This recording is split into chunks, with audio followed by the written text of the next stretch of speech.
l'Union africaine n'a pas, depuis le début de cette crise, l'Union africaine a toujours une position ambiguë et alambiquée. Et dans la mesure où le premier communiqué qui a surgi après le coup d'État, n'est-ce pas, elle avait émis l'intention, disons, elle avait soutenu la CEDEAO dans sa prise de position. Et entre-temps, il y a eu un revirement pour dire qu'elle s'opposerait à toute éventuelle intervention militaire. Et hier, c'était le communiqué le plus attendu. Et donc, elle a sanctionné par le Niger, n'est-ce pas, qui est suspendu, en tout cas de l'Union africaine, en attendant un retour dans l'ordre constitutionnel normal, tout en prenant acte donc de l'intervention militaire au Niger, et tout en mesurant les conséquences, disons, tout en conseillant à la CEDEAO de prendre les dispositions nécessaires, donc disons prévoir en quelque sorte les conséquences donc de cette... Les sanctions économiques quand même, oui, c'est trop loin pour le Niger, parce qu'on commence à ressentir dans les sanctions presque, il n'y a plus de dotation de médicaments, c'est-à-dire il n'y a plus de carburant. Est-ce qu'on n'est pas en train d'asphyxier un peu la junte au pouvoir? La junte est déjà asphyxiée parce que même ce matin, j'écoutais une radio où on faisait un reportage de ça.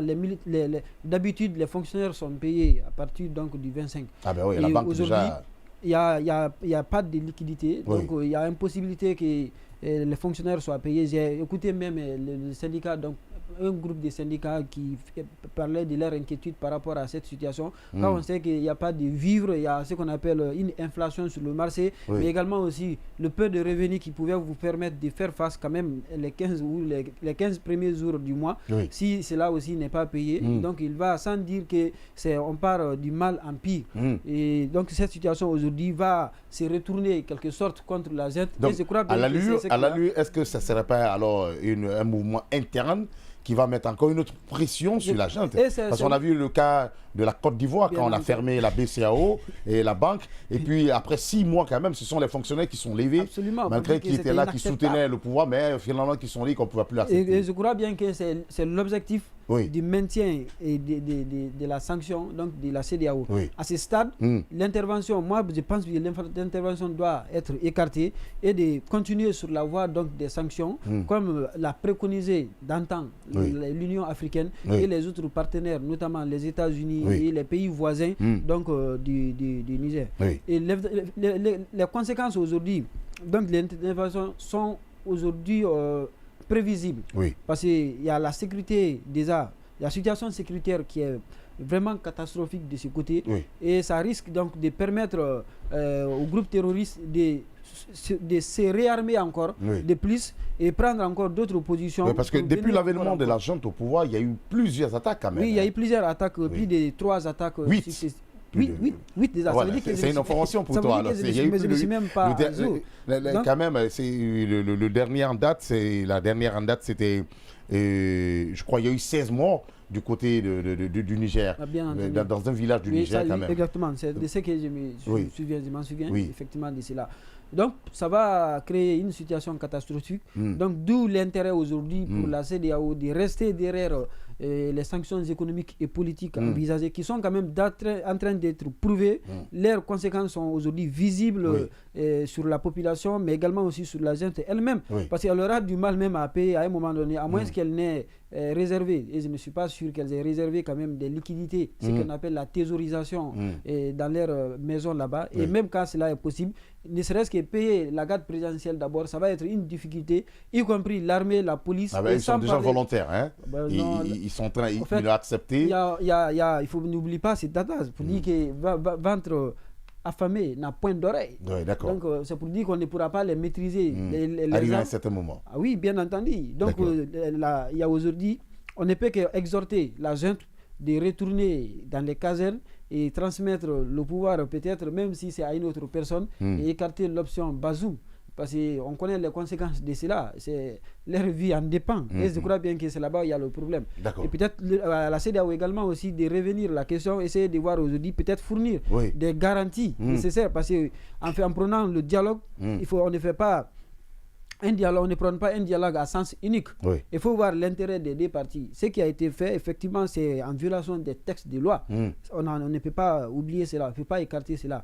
Mais cependant, c'est le problème de cette gens aujourd'hui. Quelles sont les conséquences aujourd'hui de la remise du pouvoir à Mohamed Bazoum? Et c'est ça leur inquiétude. Oui. Donc, mais non, à l'allure, j'avais vu un article tout à l'heure où l'Algérie même refuse le survol un peu, parce que la France aurait demandé de survoler l'espace algérien.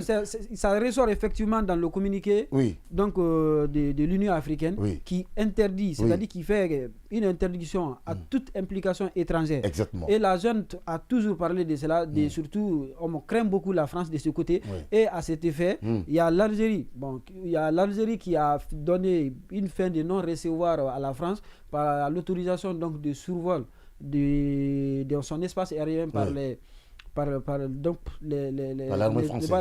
des aéronefs militaires français. Donc ça prouve à suffisance que la menace est grandissante, qu'aujourd'hui la France est prête à intervenir quoi qu'il advienne, même en violation des règles qu'on appelle du droit international. Mais est-ce que la France n'est pas en train de se contredire? Parce que selon certaines indiscrétions, le jour même du putsch, Bazoum aurait appelé Macron qui a refusé quand même d'intervenir. Bien entendu, il y a ça, mais aujourd'hui, il faut comprendre, il y a des enjeux. Il y a une pourquoi c'est maintenant il veut intervenir? Très bien, il y a une géostratégie aujourd'hui qui se dessine, n'est-ce pas, et dans le Sahel.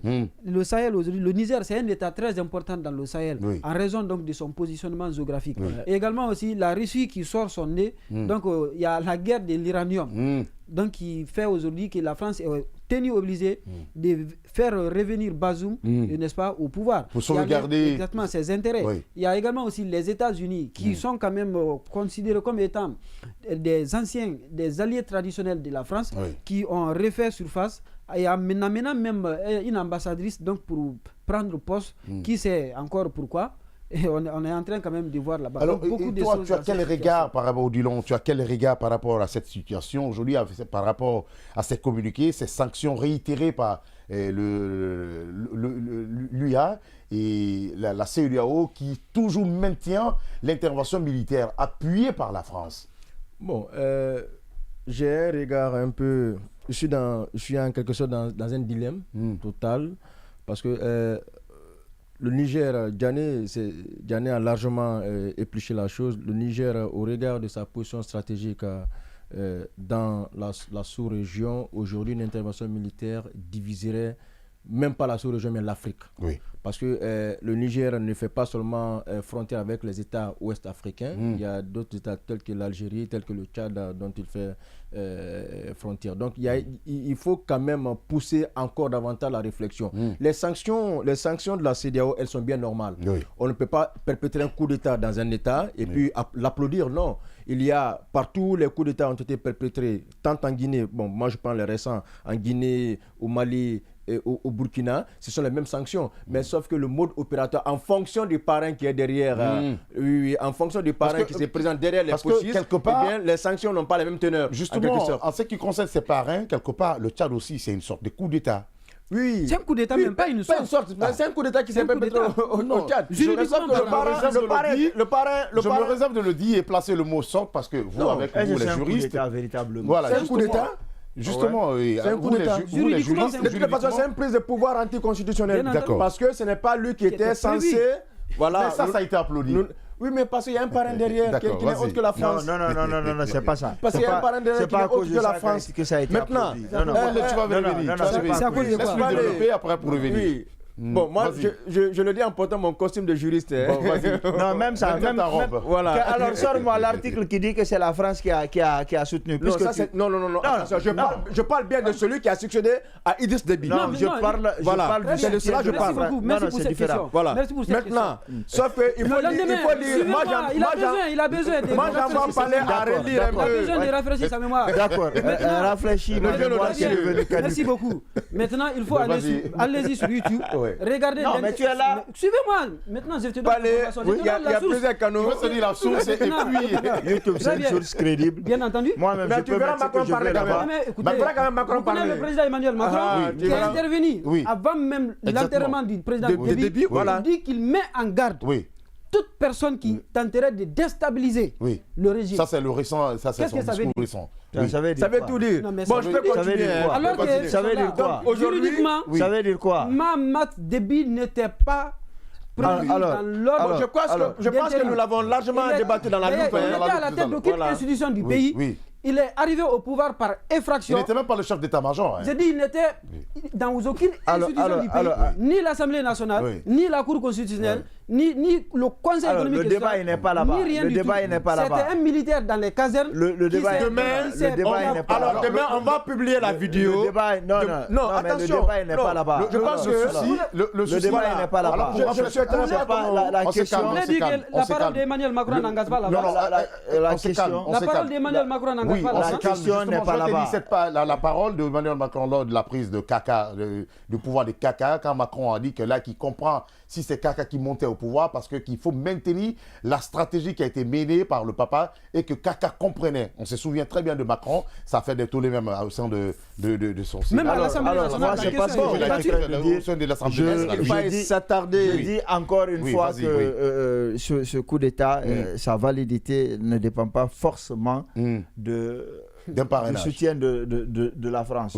On sait qu'il y a des parrainages parfois. Les gens ne vous écoutent pas. Mais non, je ne sais pas pour toi si c'est des animaux qui écoutent, mais moi je parle aux gens. Quand je parle des gens, c'est pour vous dire qu'il y a des gens éclairés qui vous écoutent. Oui, vas-y, maintenant, il a droit aussi à toi, ceux qui t'écoutent sont dans après son point de vue. On n'est pas appelé à être d'accord comme lui qui n'est pas forcé à être d'accord avec nous. Si effectivement ils sont des obscurantistes ou bien si ils sont des personnes éclairées. Même si on te couvre d'or maintenant, il y a des gens qui trouveront que tu l'es. Bien entendu. On y va. Ce que j'étais en train de dire, c'est que la question de l'acceptation du coup d'État au Tchad n'est pas forcément liée au soutien de la France. C'est la même chose pour le coup d'État qui s'est passé au niveau du Zimbabwe.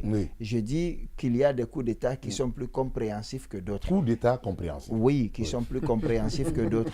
En fait, il y a, quand vous prenez Paul Biya, des gens dont on est presque sûr qu'ils ne quitteront pas par les urnes. C'est soit la mort, soit le coup d'État. Donc Idriss Déby avait fait combien d'années? C'est beaucoup plus de 20 ans qu'il était au pouvoir. Et ça, depuis que Hissène Habré a été renversé, c'est lui qui est là. Et il a gagné systématiquement toutes les élections. Et pas parce qu'il a été populaire, mais parce que c'est lui qui gérait les élections et ça se faisait à sa guise. Donc lorsque lui, on a tiré sur lui, la communauté internationale, notamment africaine, a compris. Parce qu'on savait qu'il était parti pour mourir au pouvoir. Donc le fait que son fils prenne le pouvoir ou qu'un autre prenne le pouvoir, ça n'aurait changé rien à la question. Parce que pour la plupart des observateurs, c'est normal, c'était la seule façon où peut-être qu'il mourrait au pouvoir pour que Déby père quitte. De toute façon, il est mort au pouvoir. Alors, ça a été la même chose, c'est la petite nuance qui a existé entre le coup d'État au Mali et celui de la Guinée. Parce que vous avez vu, l'énergie que la CEDEAO a mise pour faire pression sur le Mali, ce n'est pas la même énergie qui a été mise pour faire pression sur la Guinée. Non, pourquoi? C'était pas la même tête au moins, parce que le président de la CEDEAO de l'époque a soutenu ici parce qu'il y avait des dessous. S'il te plaît, parler. Laisse-moi terminer. D'accord, mais je te rappelle. Ce que tu appelles des dessous, ça n'a aucun fondement logique. Il a été le premier même en Guinée pour soutenir le coup d'État. Oui, mais c'est ce que le président de l'époque de la CEDEAO. Est-ce que tu m'écoutes? Je t'écoute, mais je te sauve Mais tu ne comprends rien. Non, si. Mais j'ai dit qu'il y a une différence entre le coup d'État. Ce que tu es en train de dire, je dis la même chose et tu dis tu me sauves. Ça veut dire qu'on est tous en train de mourir là. D'accord, alors ce que je dis, moi je ne te sauve pas, je fais une analyse. Je dis que c'est ce qui s'est passé, c'est ce qu'on peut expliquer comme étant la différence entre le coup d'État au Mali et le coup d'État de la Guinée. Je dis, ce qui s'est passé au Mali, l'énergie que la CEDEAO a mise pour mettre pression, pour faire pression plutôt sur la junte au Mali, ce n'est pas la même énergie qu'ils ont mise pour mettre la pression, pour faire pression sur la junte en Guinée. Parce que les contextes n'étaient pas les mêmes. Rappelez-vous qu'on est allé jusqu'à évoquer l'éventualité d'une intervention militaire au Mali. C'est parce que Ibeka a dit qu'il n'en peut plus et qu'il a été malmené, qu'il a signé sa lettre de démission, il a quitté le pouvoir. Alors qu'en Guinée, on était d'accord que celui qui était là a modifié la constitution pour rester indéfiniment au pouvoir. S'il y a eu un coup d'État contre ce monsieur, il faut plutôt accompagner un retour à l'ordre constitutionnel, mais il ne faut pas exiger son retour lui au pouvoir parce qu'il a voulu s'éterniser. C'est ce que j'ai dit. C'est la même chose au Tchad. C'est qu'on n'avait pas d'autre choix. C'est la même chose aujourd'hui au Cameroun. C'est la même chose au Gabon. C'est la même chose en Guinée équatoriale. S'il y a des coups d'État, Justement, mais moi je suis réaliste, je ne suis pas dans l'idéologie. S'il y a un coup d'État contre ces gens-là, s'il y a aujourd'hui un coup d'État contre Paul Biya, contre Bongo, contre comment on appelle, Obiang Nguema Bazogo, on ne va pas avoir la même vision, le même fouet que s'il y avait un coup d'État aujourd'hui. Mais s'il y avait un coup d'État contre Kagame, Paul Kagame. Voilà, en fait, c'est des gens qui sont au pouvoir depuis et on est presque d'accord qu'il va faire au moins 10 années encore. Est-ce que vous pensez aujourd'hui que exactement les coups d'État existent dans le nombre de mandats ou bien du fait que les présidents restent? Alors, les coups d'État existent déjà à cause de la fragilité des États. Oui. Les États qui sont fragiles sont souvent victimes de coups d'État. Alors, Alpha Ba m'envoie un message de rappeler que le président de l'Assemblée nationale du Tchad avait décliné on avait dit, il avait décliné. Alors, il y a la préséance quand même. Oui, mais non, moi je vous lis un message. Et ce que je dis, c'est que on l'a comprendre. Il y a la préséance quand même en la matière. Les coups d'État sont dus d'abord à la fragilité des États. Quand il y a des États qui sont institutionnellement fragiles, ça peut entraîner des coups d'État. La Guinée était fragile. Oui, bien sûr, la Guinée était fragile. On n'avait même pas toutes les institutions dans ce pays. Institutionnellement, on était fragile et on était dans un pays où le président était capable de nommer et d'enlever n'importe qui. Ça, c'est la première chose. Où le président était capable. Oui. Mais le pouvoir discrétionnel du président, c'est quoi?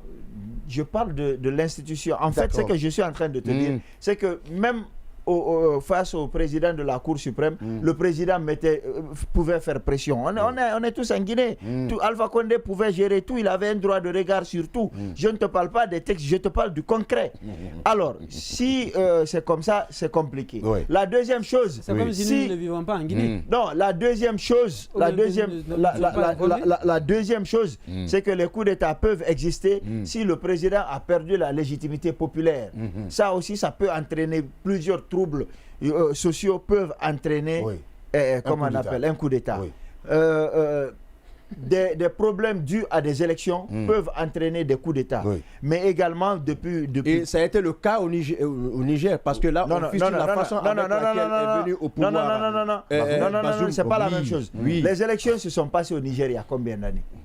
Au moins il y a 3 ans. Il a fait 2 ans. Mais c'est pas ça. C'est une des raisons. Et l'autre chose, on accuse Bazoum. On peut les énumérer, je suis d'accord. D'être en complicité avec la France. Parce que moi j'ai lu un article par exemple. Où est le problème de travailler avec la France? Non. Mais où est le crime? Où est le crime pour un État souverain de décider de travailler avec la France? Il n'est pas interdit. Où est la complicité dans ça? Mais voilà ce qui s'est passé. Voilà ce qui s'est dit. Il est arrivé un moment où Issoufou n'a pas travaillé avec la France. Où l'État nigérien... Issoufou n'a pas travaillé avec la France, c'est ça? Souffle de l'écouter après. Il est arrivé un moment où l'État nigérien avait des soucis avec des terroristes. L'armée a demandé à intervenir. Et maintenant le souci est réglé. L'armée a demandé à intervenir. Le président Bazoum en réponse a dit quoi? Attendez que je demande l'avis de la France. Il a dit ça. Tu as entendu ça où? Envoie-moi la vidéo, je te lance ce défi. Ça n'existe nulle part. C'est-à-dire, je vais demander l'avis de la France. Il n'a jamais dit ça. Et ça, il n'a jamais dit ça. C'est une des raisons il a au contraire dit... Je sais qu'il ne peut pas dire ça. Il a au contraire dit plutôt que l'armée du Niger n'est pas suffisamment équipée par rapport aux djihadistes. Oui. Et depuis qu'il est arrivé, il les a équipés, il a doublé les effectifs. N'oubliez pas ça. Mais il n'a jamais dit qu'il va demander l'avis à la France. Ça, je te lance ce défi et j'attends la preuve. Pour justifier ce coup d'État. Demain qu'il me rapporte la preuve. Moi, personnellement, encore une fois, je ne salue pas ce coup d'État, mais toutes les parties ont des raisons qu'elles avancent. D'accord. Est-ce vrai ou faux? Ça, c'est pas un problème. Maintenant, je vais continuer avec... Est-ce que c'est un justificatif qui tient? Maintenant, justement, est-ce que ça tient? Aujourd'hui, c'est pourquoi... Oui, exactement. Alors, ce qui est avancé aussi par le camp Bazoum ne tient pas. Dans ce cas, je voudrais simplement dire à Palais qu'il est en train de se répondre. Parce qu'il tombe dans une contradiction notable. D'accord. C'est pourquoi la question a toujours été posée. les institutions internationales, que ce soit les organisations des Nations Unies, que ce soit la CEDEAO, l'Union africaine, ont toutes pris une position contre le coup d'État, quelle qu'en soit la forme. Quelle qu'en soit la forme et quelle qu'en soit... Mais aujourd'hui, tu dois savoir qu'il y a des coups d'État acceptables et d'autres ne sont pas acceptables. C'est que je n'arrive vraiment pas à comprendre. Quelle que soit la forme d'un coup d'État, un coup d'État n'est pas, comment dire... prescrit quand même. Effectivement, quand même, oui. Mais il y a certains cas, je ne maîtrise pas les cas des autres pays, mais il y a certains cas où les coups d'État sont vraiment nécessaires. Et que tu salues. Non. Mais oui, mais laissez-la parler, c'est grave encore ce matin. C'est pas grave ce matin. Laissez-la la saisonnalise et la saison. Quel point de vue? Si par exemple, on ne peut pas la laisser continuer. Attends, mais c'est pas vous qui décidez qui a raison ou a tort. Vous avez votre position. J'ai bien commencé par dire les coups d'État, aucun coup d'État n'est normal. Oui. C'est pas recommandé, mais dans certains cas, quand tu vois la population qui est en train de souffrir, si un coup d'État peut sauver cette population, moi je me dis que c'est quelque chose. S'il faut vraiment le faire, c'est en train de confondre des choses. Il faut le faire. Laisse-moi finir. parler de révolution on a vu un coup d'État qui a été fait et la population est sortie pour saluer ceci. Dans la rue c'est que la population est souffrée. La population souffrait et ils ont salué ce coup d'État. Donc je poursuis. Au Niger, on a salué le coup d'État. Au Mali également, après le coup d'État de Goïta contre Ibeka, ça a été salué. La légitimité, ça a salué. Moi, je l'ai toujours dit. Lorsque vous avez mis votre confiance en un homme pour décider d'un État. Il y a également... Je disais que... Non, ça, on ne peut pas laisser passer. C'est calme. Si nous prenons le cas de la Guinée, par exemple, lorsque vous avez accordé votre confiance en un homme pour prendre les décisions d'un État et qu'à mi-chemin vous êtes déçu, il y a ce que la démocratie offre, qu'on appelle le vote sanction, que vous pouvez l'infliger, mais pas à travers un coup d'État. Bien entendu. Il y a des coups d'État qui peuvent saluer mon analyse. D'accord. Vous êtes dans... On n'est pas gelé, vous avez compris. Nous sommes avec des polémistes, on va polémiquer. Vous allez comprendre, ce n'est pas un cri. Mais chacun a envie de donner ses positions, chacun a envie de se défendre et placer son argument. C'est pourquoi nous, on les a appelés ici les polémistes. Oui, les coups d'État. Une raison ou pas, Adamawa peut poursuivre. Merci Kourouma. Bon, je disais, si nous prenons exemple sur la Guinée, parce que j'ai bien commencé par dire que je ne maîtrise pas très bien les situations des autres pays. Oui. Aujourd'hui, nous sommes en phase, on est dans une transition. Oui. Si cette transition finit de manière, si elle se termine bien et que des élections sont organisées et qu'un autre président est élu, on peut dire que notre coup d'État en valait vraiment la peine. On a vu la manifestation quand le professeur... Bon, c'est mon avis. Je me dis, j'ai bien commencé par dire que aucun coup d'État n'est... Il y a des coups d'État prêts et il y a des coups d'État de café. J'ai bien commencé par dire que... Que tu condamnes les coups d'État. Effectivement. Mais il y a une nécessité quand même parfois. Parfois. Oui. S'il s'agit de libérer une population, moi je me dis que... Il n'y a jamais de nécessité à un coup d'État, madame. C'est nécessaire. Non, c'est pour la mettre à jour. C'est son point de vue, tu respectes son point de vue. C'est pour la mettre à jour. Je ne suis pas juriste. Si cette transition... Dans ce cas, ne vous aventurez pas dans les questions juridiques. Il y a bien la condition. Jané, il y a bien une condition. Il y a le si qui précède, s'il te plaît.